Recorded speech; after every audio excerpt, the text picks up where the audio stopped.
Hello to all. Sorry for the inconsistent upload schedule as of late. Things have been hectic, so been spending a little less time on World of Warships and a little more time on other real-life things. Nevertheless, we're here today in the Tier 10 Japanese aircraft carrier, the Hakuryu. On the map Shards, then the mode is Domination. Now, not too much has changed. We're on patch 0.9.8, the anniversary patch, so if you have 10s like the Hakuryu, you will have seen some super container drops, so I wish you all the best of luck with those. But irregardless, we haven't done any of the carriers really since the reticle change, but you will note that, notably, the reticle on the Hakuryu rocket planes has shifted somewhat to be a little more horizontal in ellipse shape, similar to those of the more similar to those of the Havars. They of course remain 30mm penetration with 3000 or so alpha. The second change on my Hakuryu you will note is that my planes, when I boost, are going up to 242 knots. This is in fact the Legendary Module Hakuryu. Now I don't believe I've had the opportunity to showcase the Legmod hack, but needless to say, what it does is it gives a 15% improved speed to your cruising speed at the cost of reducing your boost time by about 20%. You can see the Petropavlovsk and the Montana there kind of shredding my rocket planes, which remain quite squishy. Needless to say, a 15% static boost in exchange for 20% less boost time does result in some fairly dramatic impacts. You can see me cruising to 212 plus knots with these torpedo bombers in level flight, reaching 217. So obviously this is a marked increase in speed. Petro is going to park himself right here on the map. So I'm looking at that Montana. Oh, he's not. Interesting. Well, he is broadsiding. He's going to have to turn in if he doesn't want to take damage, moving my hull along. Anyway, since I haven't featured this legendary module, what I have to say about it is that it is extremely powerful, borderline broken, because before you were taking speed on the hack for the most part anyway, so this just continues to emphasize that fast but fragile planes role.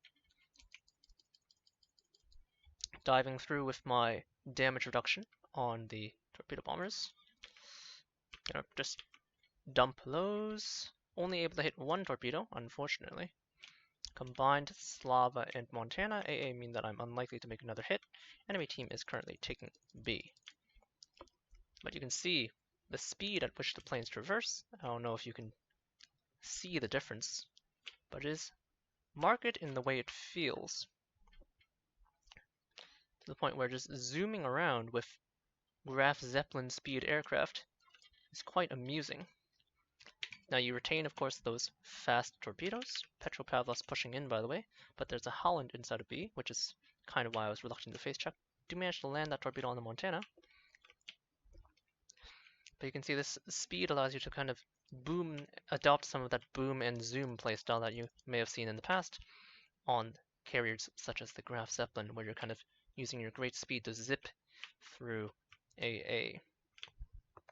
I'm gonna let that Howland depart and try and look for the Petropavlovsk, just cycling my squadrons. I did ravage my rocket planes earlier, but there's something there. Probably the Smolensk, very forward Smolensk position. Oh, it's a Shimakaze. Just gonna light him up. Moving into the Petropavlovsk 6.6 kilometer AA, you can see his AA damage is not actually that high. But really, what you want to worry about with the Petro, he's moving toward me, by the way, so that's why I'm launching early, is his flak. Not going to get a clean dive. Can't get the reticle to widen. Still do manage to get a Citadel.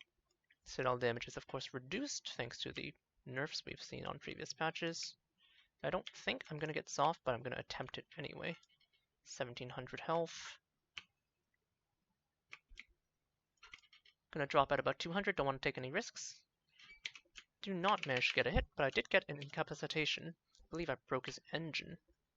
And I know he's relatively alone, and so what I can do with my great speed is sit more toward the back of the map, and just cruise at him with fresh squadrons and cruising at 218 knots. Now, technically, if you use the full boost bar, because it's been reduced, the increase in speed of 15% roughly evens out, but that's only over a full boost duration.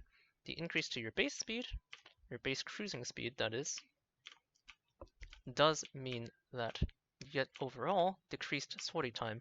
And when you're in the combat zone, such as that of the Petropavlovsk, which is currently on fire, thanks to him having DCP'd what I presume was a broken engine, courtesy me. Looks like I could clip that on the rock, flying into Montana AA now, which is unfortunate. Still going to try and nail him on the way out. He has nowhere to maneuver, so as long as he doesn't short it, I should hit him. You can see the planes remain quite fragile. Oh, unfortunately, I missed. A little out of practice, I will admit.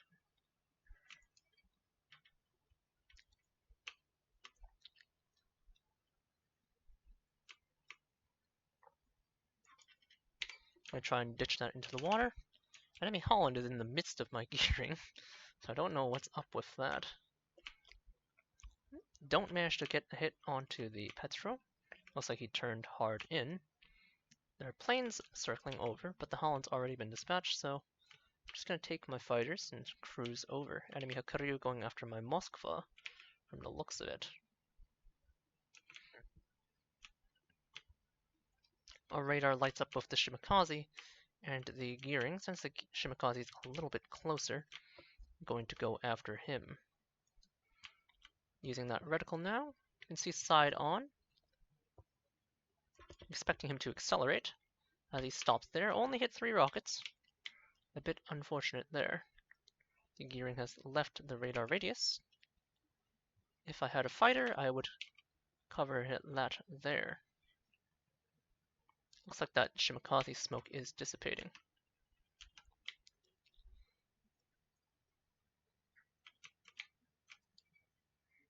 He's on fire.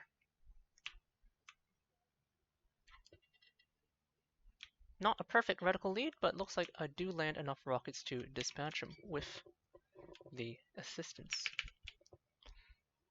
of the Smolensk fire. Raking in our first kill, not exactly doing great. You can see the fast planes do have the detriment of still being rather squishy. Looking for the enemy. Did strike some fairly heavy AA targets. There's a Slava sitting at the back, which is obviously a bit annoying. I'm going to pre-drop in this case. While I consider my targets, looks like most of the things I could hit are quite thick in AA. Gonna just try and light up that Petropavlovsk, very heavily armored cruiser. It is, however, vulnerable against carriers because it's a large and slow ship with a relatively small hit point pool. 8 planes left in this squadron. Looks like the best target to hit remains this Montana, so I'm gonna just boost in at full speed at this point. Using my speed to kind of duck through the Slava and Montana's combined AA. The Slava, of course, has a rather fearsome AA set. Not going to bother turning. Thanks to our great speed, we're just going to continue diving. Get an incapacitation of some sort there. Not doing very well in terms of floods, though. And we're just going to zoom through, kind of the original carrier model. Still plenty of dive bombers at this point. Break the engine on that second Montana as well. So, torpedoes kind of showing off why they're obnoxious when properly utilized. So these two are separating in distance, and thanks to my great speed, what I'm going to try and do is I'm going to bunny hop onto the Slava. So I'm going to use that Slava for my first initial target, saving most of my boost, about half my bar, for when I'm about on top of the target, and then I'm going to attempt to zoom through and hit the Montana. So Slava, 6.6 kilometer long range Soviet AA. Once I'm inside the AA range, I'm going to punch it, punching up to my new top speed of 222 knots. My accuracy is going to suffer somewhat from having an imperfect drop angle, steering toward the Montana 2 citadels for about 12,000. Continuing to maintain maximum speed. Trying to minimize my time to target. Don't have too much time to work with here.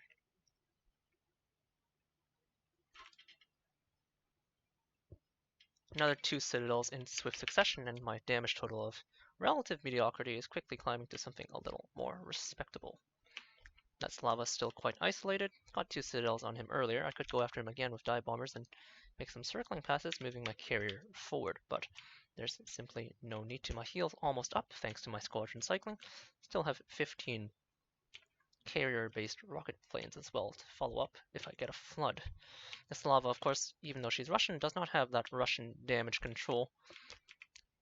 Gonna buy my Summers some space to bail out if needed before I turn my sights onto that Slava. Popping the heal. He's not at a great angle of approach.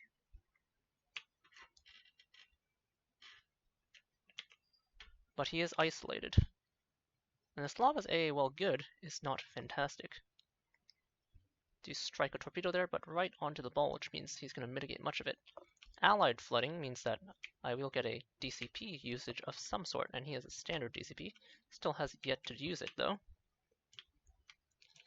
If he declines to use it, then he's going to be slow, and if he's slow, then I'm going to hit him. Hakuryu torpedoes, not nerfed, unlike the APDBs, so still quite some impressive DP. I'm going to wait to narrow before I take off my dive bombers. I think he's dead. And scratch 2. There's our second kill. And you can see once we turn on the heavies, while the Hakuryu makes swift work of them, and even in this relatively not that clean match, we are able to just devastate the targets we strike. This high speed allowing me to operate from further and safer range than before. Looks like that fighter cover provided the Sommers did end up interdicting some targets, but the game will end in short order. Not the most impressive match, but a nice return to the Hakuryu, which I have not played for quite some time. 110,000 damage over 11 torpedo hits, 6 bomb hits, of which 5 were citadels, 5 incapacitations, 2 kills of fire, 6 spotting ribbons, 12 rocket strikes, and a 1 plane interception by the deployable fighter for 7 plane kills. Team score wise, not too impressive. Like I said, it wasn't exactly a super heavy carry, but 1600 base experience is not trash. And the bulk of my damage coming from those Hakuryu torpedoes, landing just shy of 40% of them. So need to work a little bit on that in terms of accuracy. But in terms of bombs, some pretty impressive bomb damage for just the 6 bombs that we hit. Popping back into port, we'll take a look at that legendary module. So as you can see, it goes into slot 6 here, the fuel injection system. It gets a 15% boost to maximum squadron speed. So as you saw there, my squadron speed has gone up to some truly absurd numbers. 242 in a straight line for the rockets, 218 for the torpedo bombers, and 226 for the dive bombers. This is of course faster than the previously fastest planes in the game, the Indomitable's fighter planes. So if we go to the Indomitables, de Havilland, they do 234 knots. So of course this means the rocket planes of the Hakuryu, which are far more potent than the Indomitable's rocket planes, are doing an incredible 242 knots, and even the dive bombers are approaching that speed at 226. Otherwise, in terms of modules, the first 2 are of course plane upgrades. I'm taking torpedo aerial speed because I've taken off torpedo acceleration on these Japanese torpedoes. We've kind of adjusted our builds ever since this module has come into play, kind of moved away from taking torpedo acceleration and aerial torpedoes mod, or torpedo acceleration and torpedo bombers modification 1, because torpedo acceleration as a skill, and even this module over here, in exchange for increasing your torpedo speed, what it does do as well is it also increases the arming distance. So if you have both the upgrades, this makes the arming distance on the torpedoes kind of precipitous, so you need to leave a lot of space between your drop zone and the target. So in narrow corridors, in narrow corridors, sorry, can't speak, this does mean that you often will not have enough space if you take both that module and the skill. So I've opted to take the module and move the skill points on my captain elsewhere. Bombers upgrade since dive bombers spend the most time in AA. Surfacing time in slot 5, and like I said, the legendary module. If you don't have the legendary module, you can just take the standard speed module. This just gives 5% to all squadrons. This does not have a 20% penalty on engine boost time, but as you saw there, the 20% engine boost penalty is hardly anything at all.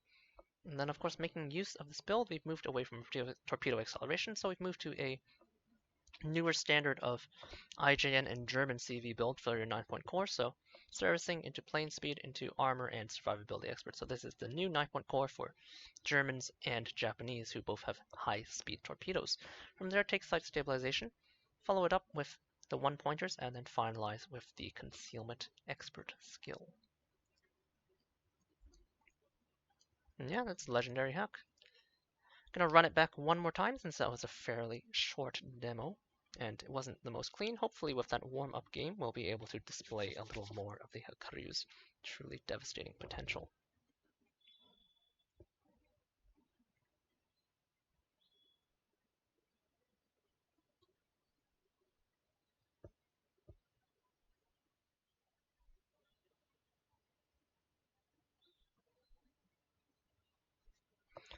So, moving into this match, Warrior's Path. Again, pure tier 10s. And there's a Midway on the enemy side. Now, do note that the enemy lineup is a Daring, Marceau, and Holland for the destroyers, so a bit thorny, but there's some pretty citadelable battleships, only 3 of them, and a Moskva to victimize. So, somewhat difficult, but not completely difficult. On my side, I have 2.5 battleships, since I have a Slava, and the Slava's kind of not quite a real battleship thanks to its 25mm nose. It kind of just sits at the back and looks for broadsides, and it's a one-trick pony. It's very good at its one trick, but overall I'm not a big fan of the design, so I will not comment any further than to say it's probably not going to be very useful unless it's piloted by a extremely experienced player. Pre-dropping some of my rockets there because of the low HP of my rocket planes. You can see that with 6 planes I have just shy of, or just a bit over 10,000 health. So if you put 105 over 6, you get something in the range of 1600, 1700-ish HP. One of the Hollands pops up with his AA on.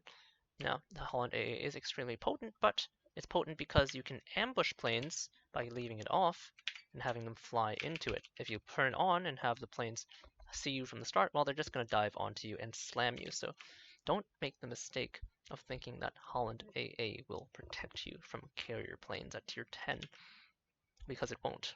You're just going to end up like that Holland and you're going to get nailed. If he leaves his AA, I'm going to do another flyby because I found him. If he leaves his AA on and I engage him at 6 kilometers again, it will be very easy for me to nail him with my extremely powerful Hakuryu torpedoes to get an incapacitation of some sort. You can see the torpedoes with just the speed module are still doing 53 knots, but more importantly, they hit for 9,300 damage. His AA is still on. He pops defensive fire though, so you can see that arming distance getting in our way. He has limited maneuvering options here though, so in spite of the defensive AA pop, I am going to stay on him. Need my planes to duck down. There we go. The Holland is not a particularly fast carrier, or fast destroyer, so we're just going to dump some torpedoes into his path. Get 1 connection. Slamming him for about 7k. There's a Marceau inside of B, so I'm going to try and decap it. Normally this would be quite difficult, but remember, I am the Hakuryu. So at 242 knots of full boost speed, hopefully I can make it in time to intercept. Looks like even with my insane speed, I'm not quite fast enough. I know he's almost completely behind that rock because my planes are not detected until now, but those are detected by aircraft. I'm going to try and get a pass onto him. He does manage to duck out of the way. zoom out, the Marceau actually has reasonable AA defenses, unlike its cousin, the Clever. Now with that elliptical aiming point, not really suited to getting a hit on him here at this angle, but splashing for 4 rockets is fairly reasonable. Now we want a squadron cycle, so we want to look for an isolated target. Our options are either the Montana or the Moskva. Montana a little more difficult to citadel, but in a slightly better position. Moskva a little, well, somewhat closer, but also close to that Kremlin pack. He is, however, unable to really maneuver because he can't show too much broadside, so I'm going to look for that Moskva, I think. Using a little bit of throttle, going to try and make sure I have half of my boost bar left for the actual entry engagement. Slightly tapping it, not quite cruising up to 226 knots, but maintaining speed. At this point I'm spotted, inside of AA range now. Doesn't appear to have defensive fire, no hot red flag, just standard yellows. Moskva has a very vulnerable citadel, so I don't need that much vertical distance, so I'm just going to zoom out after diving fairly early. Now at this point I can consider what I want to do. One of the enemy AA ships has been dispatched, which means it's really just the Smolensk and the Moskva. So 4 planes left out of that 12 plane squadron. About 2 of them made it out. He's continuing to maneuver. I don't really have a battleship on this side at the moment to make good punishment. Considering my options.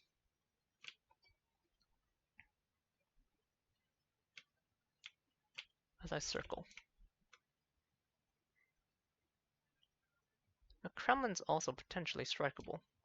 He shouldn't have too much AA left. With a full boost bar, we're going to try it. You can see the Kremlin's 8 flag puffs, putting up quite a wall.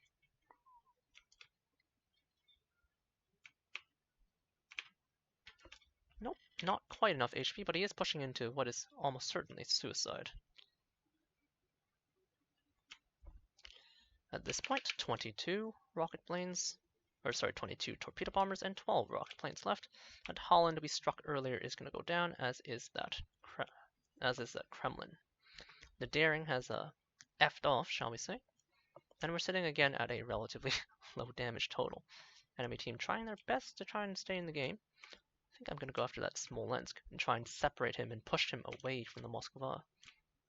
He doesn't currently have his smoke screen to deploy from the looks of it.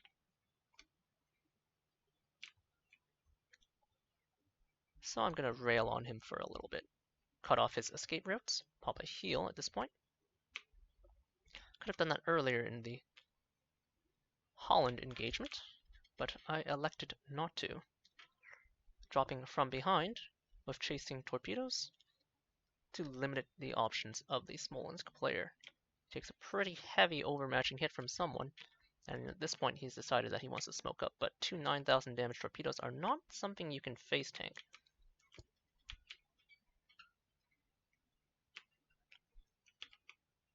I'm expecting him to take at least one unless I shorted. So he's very low now. He might have healed, which is why he probably survived. Which is probably why he survived. I'm going to chase with my last 2 torpedoes.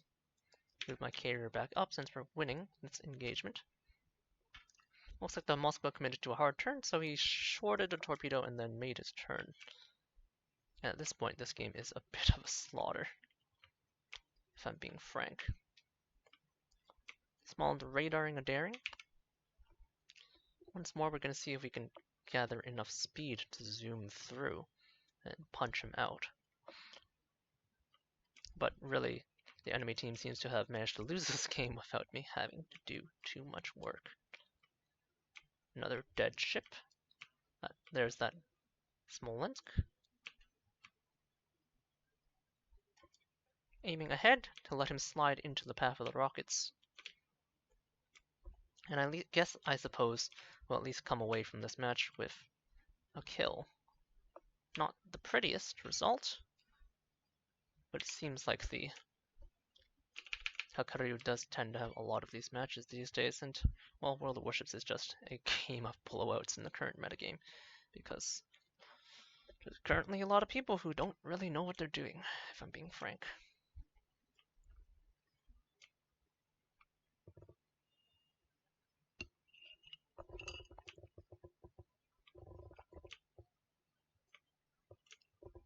Moskva now very low, thanks to being on the receiving end of a Montana broadside.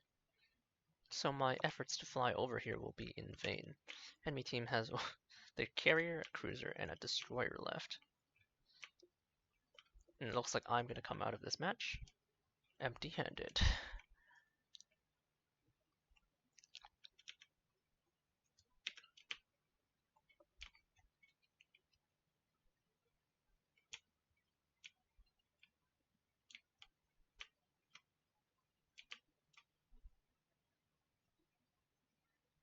Now Henry IV is normally a fairly thorny target.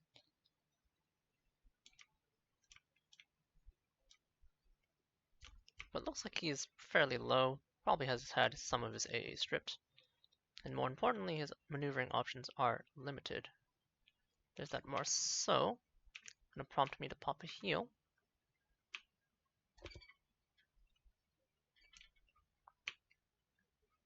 Zoom out, that's a dead Henry IV.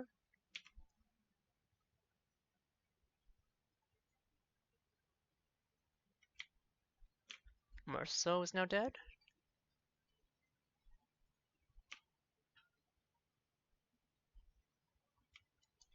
No, at this point I can leisurely pre-drop.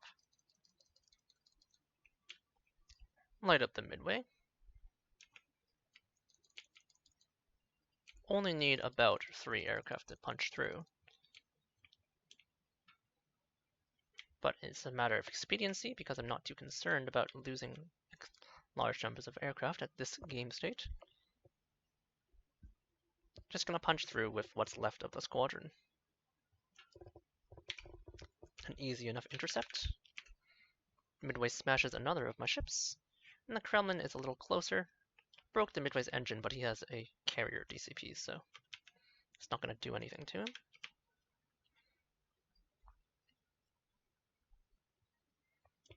Slava on Kremlin action. The Kremlin should win this easily because you can just shoot the Slava repeatedly in the face, but it appears that the Slava is not that the enemy Kremlin is not the brightest player, probably shooting into the enemy belt.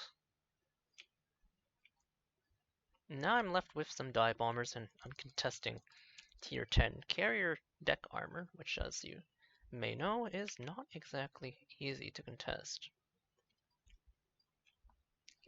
Throttling over at full speed.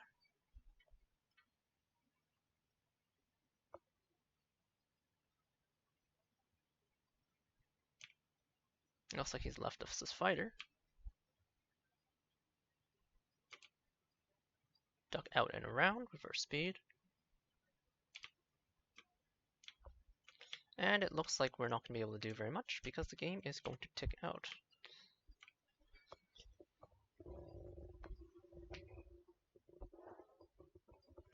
Quick second match, not too much to say. A disappointing performance from the enemy, perhaps. We still did earn at least 500 base experience, so as far as standards go, not particularly good. It looks like Slava managed to have a game, although the enemy did not put up very much resistance. So, at Kremlin that survived to the end of the game does appear to have done something, but really not exactly well played overall. The Hakuryu is, of course, an exceptionally good carrier for winning matches, but if you're looking to draw out the game,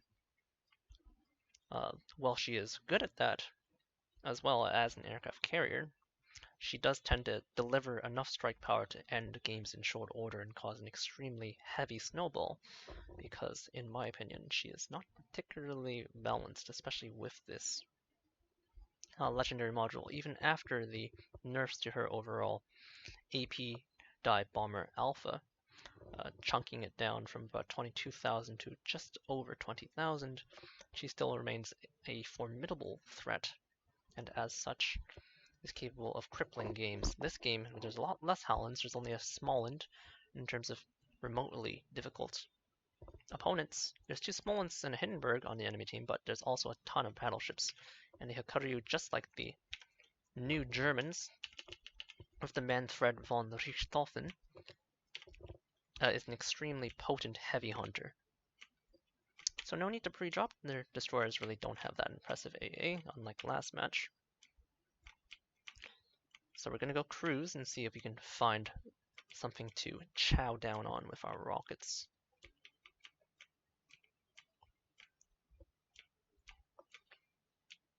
Some very fast matches overall. Some part of it is because of the Hakuryu's prowess, but a large part also because of just the unwillingness of some of these enemy teams to actually play the game. Someone's paying their RPF. There's a Kremlin over there and a Montana over there. I'm willing to make a dive on the Montana. Really, I'm looking for anything he might potentially be hiding. There's a Smolensk over there. Oh, there's a defensive fire from that Smolensk in the distance. But it looks like there's no nearby destroyers or anything on the way. I did light a fire, which he's allowing to let burn for the moment. So I'm going to see if he DCPs it. Looks like he's going to let it tick. Nevertheless, I know he's almost certainly isolated. The Smolensk was really the only thing interfering with me. So, given the force that I have deployed to the south, I'm going to actually turn my carrier around toward that Kremlin and Smolensk. And see if I can bully down that Montana, who has continued to give me a full damage fire. Kind of sitting at the damage I had about 5 minutes into the last match. This guy already popped his def AA, Mr. Salty over here. He popped it for rockets of all things, and now I'm gonna light him up. Ah, there's a Smolensk. Well, don't care about that at the moment. Gonna continue on to the target we came here for. Not making too great use of my speed here, but remember I have to wait for my rather long arming distance to finish up. One hit onto the Montana, no hits onto the Smolensk, unfortunately.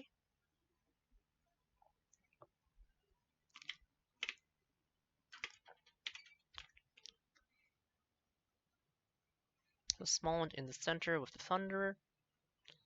And the lone Kremlin over there is now a more vulnerable target since the Montana has reached the relative safe haven.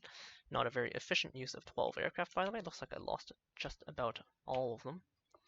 Flying through that rather focused AA, usually taking AA from about 2 or 3 ships at a time. But that's alright. We'll give our squadrons some time to recover, looks like.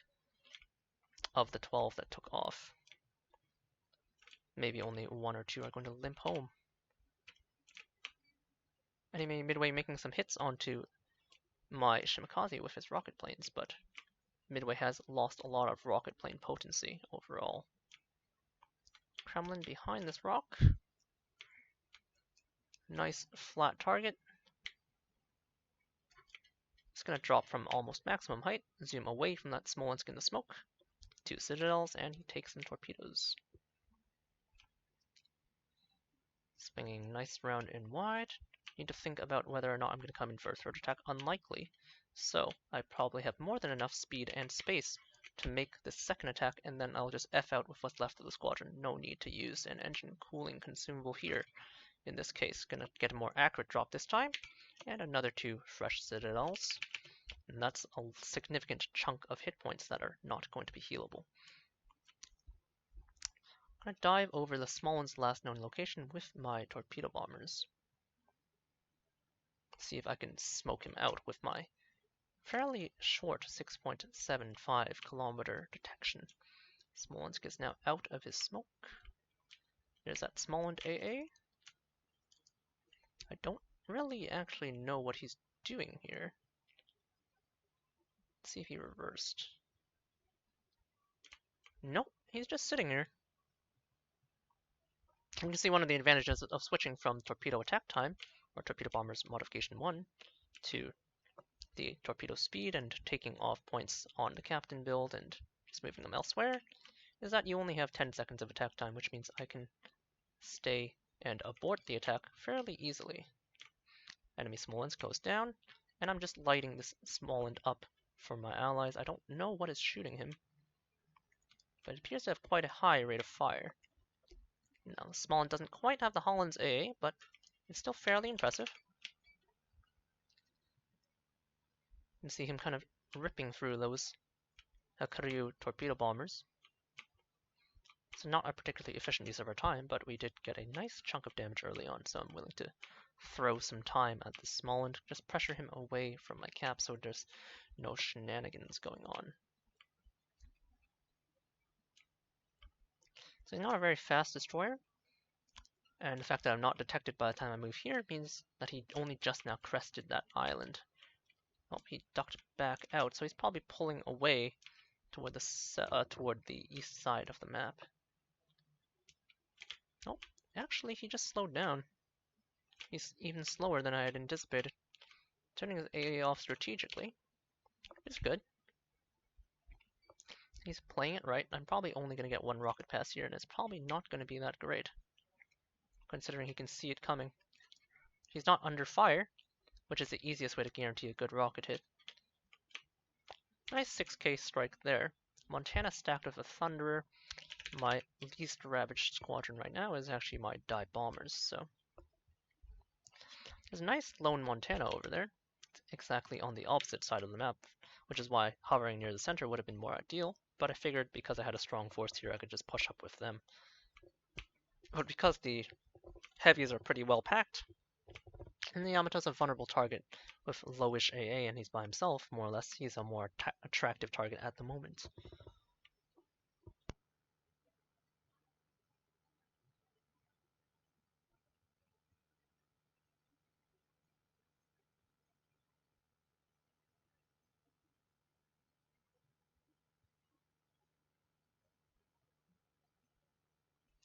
Now obviously flying across the map to get your target is not ideal, but at least this is somewhat alleviated by that 15% extra cruise speed. Looks like he took a torpedo. If I can break a module such as an engine with my Die Bombers, should be pretty good. Punching through into the AA zone now. He's probably going to get a fighter, which is a shame because I flew all the way across this map just for him. But what can you do? Looks like my bombs struck two ahead, or on the wrong section of his hull. But since he has a fighter, I don't want to risk it. I'm just going to pop my engine cooling and make a dive onto this Montana instead. Do need to duck through that flak, adjusting my speed, taking my finger off the throttle for a moment. Montana has fairly good vertical protection, unlike the Yamato or Kremlin.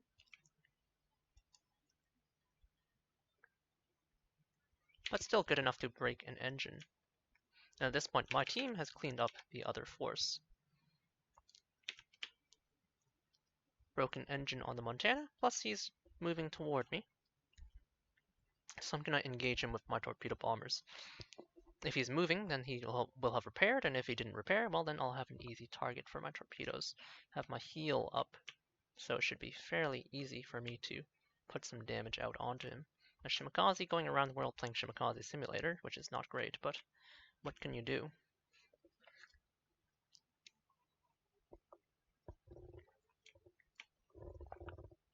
Looks like the Montana has in fact moved from his last known position, so he could well have repaired his engine, and with the length of American damage control cooldown, I can almost assuredly sneak up on him and get some floods. You can see my low detection of 6.75 of my Japanese torpedo bombers, allowing me to sneak up onto him almost undetected until those last moments. Aiming for the bow here. Want to avoid the torpedo protection. Looking for a flood. He's all by himself. Not optimal strike angles, but you can't always get the right one, so I'm going to turn out in this case to follow the turn. He is wide enough, however, that he still takes one on the torpedo bulge. Come in for a third strike. The speed, of course, not helping overly much with this kind of circling attack. It's really more suited to multiple dives. But you can't always produce the ideal circumstances. There's a Shimakaze nearby, so I'm going to start moving away. Don't really want to get spotted. Oh, I missed my last torpedo strike, which is interesting. I'm going to see if I can get information on the whereabouts of the Shimakaze, and indeed he's over there.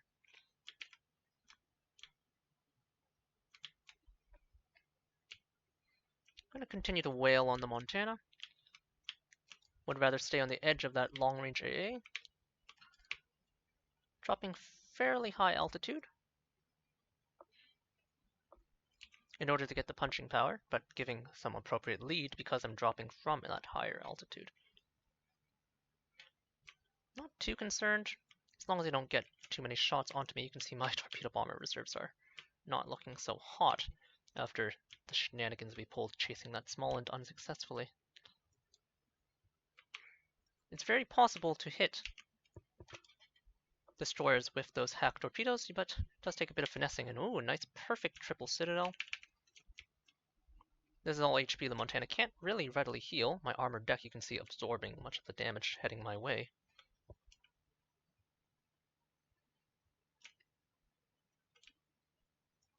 I doubt I'm going to get more than one drop-off, so I'm going to strike from the edge of the pack.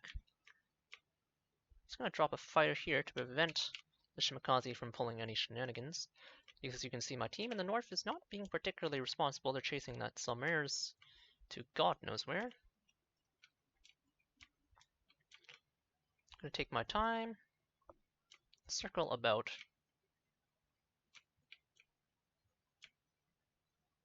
And get onto the edge. My carrier continues to be under assault until just recently. Entering that AA zone now. Not going to be enough to kill him, even with 9,000 alpha per torpedo. He has bulge protection. So we're going to come back for him with some simple dive bombers. 3 planes only, but not 933 hit points. Either someone else will finish him off, or more likely, I'll have to go deal with him on my own time. My allies do finish off the Yamato, gliding away with my carrier hull.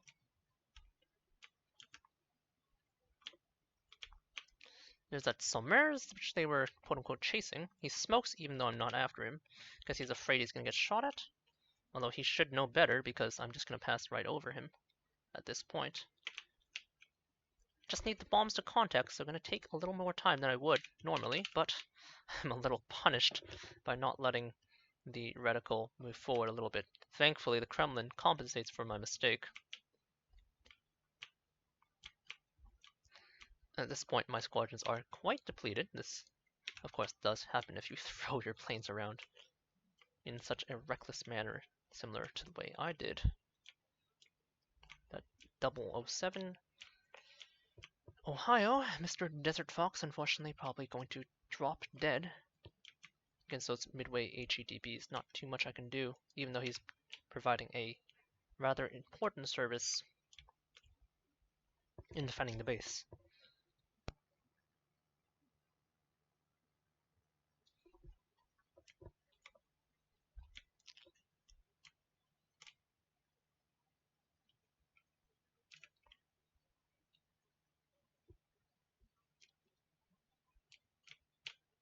I'm searching for that Shimakaze, but my suspicion is that he is together with this Smolensk. Oh! I think my fighter or something does hard spot that Shimakaze briefly. And he's not where I thought he was. Gonna quickly plow over. Arm early, just in case.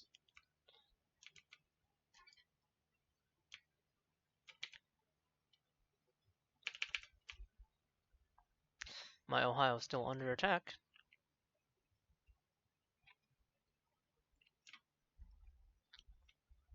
fighting against both Midway bombers and the Summers, which is inevitably going to be coming in with his own torpedoes.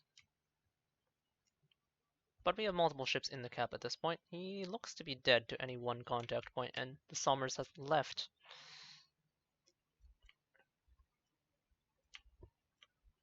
He is, however, within a 6.75 radius, and I know his approximate launch angle, and I know he's inside the cap because the cap is still contested.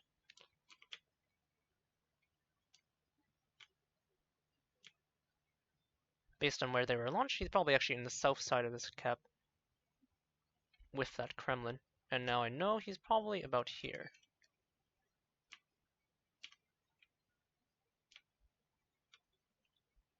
I'm going to sweep very carefully, and there he is.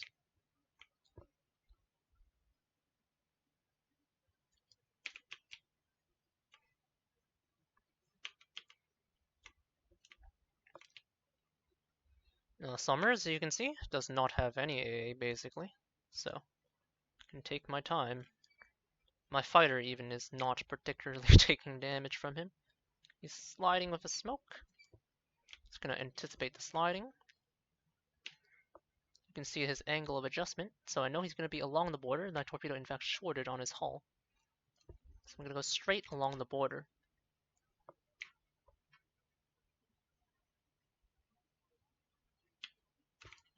Hopefully he doesn't manage to short that. With my rocket planes in the meantime, I'm going to take a look at that Smolensk's position. I'm going to go toward his bow position, based on minimap. No hits with my torpedoes along the border on the Sommers, unfortunately, so a bit tragic. There's that Smolensk. I swear this is a Smolensk from the game on Warrior's Path. So, someone is a bit of a Smolensk enthusiast, perhaps. Something I do not appreciate because that ship is frankly toxic. My hull does get lit up, which means of course the Sommers did leave his smoke, and you can see my allied Yoshino has smoked him out of his hiding spot. Thinly armored Smolensk, but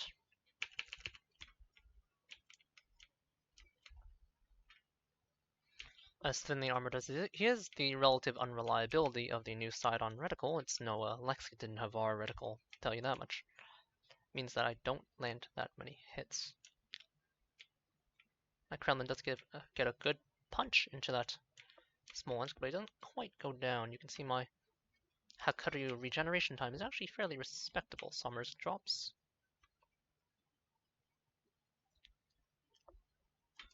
And with my high speed, it should be fairly simple for me to land a torpedo eventually.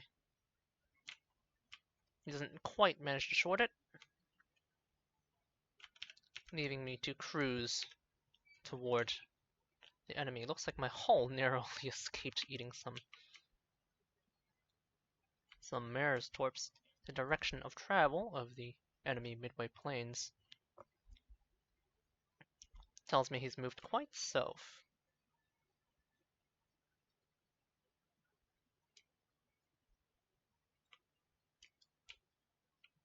Again, as I iterated, in the first match, I believe, I only need about 3 planes to punch through a carrier defensive zone, and I have found him now. Now, the dive bombers are not going to be particularly useful here.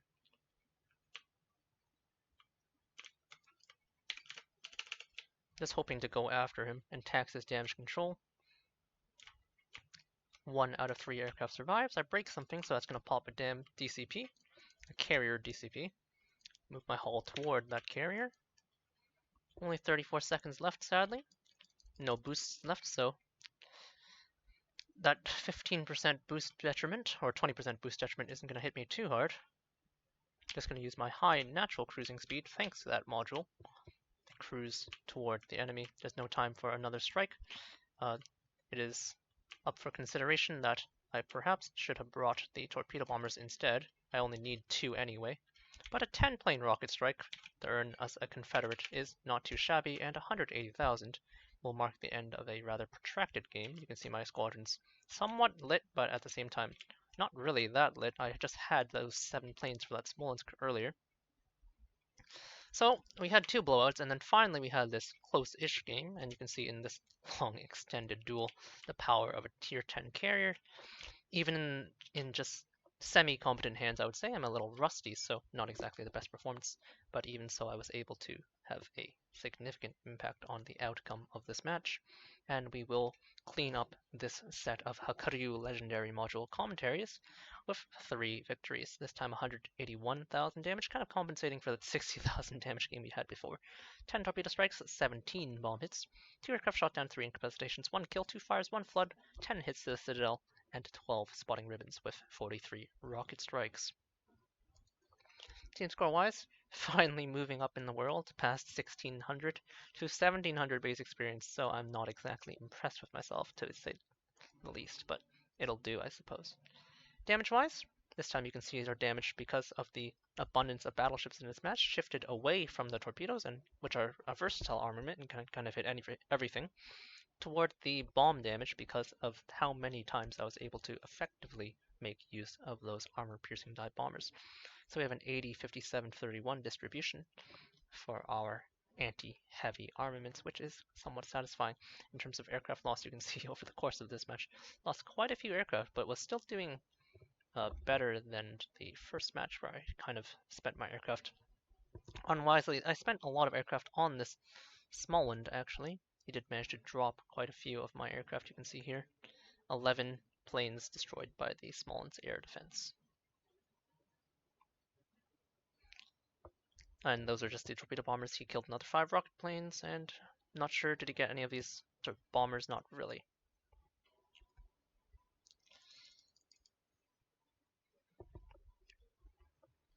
Anyhow, with all that said and done, 3 quick Hakuryu games, 3 quick Hakuryu wins. The Hakuryu is extremely impressive at winning. Whether or not you're going to farm damage during the game, well, will depend on the type of game you have, but nevertheless, the powerhouse of World of Warships is still a powerhouse, and this legendary module is frankly quite broken.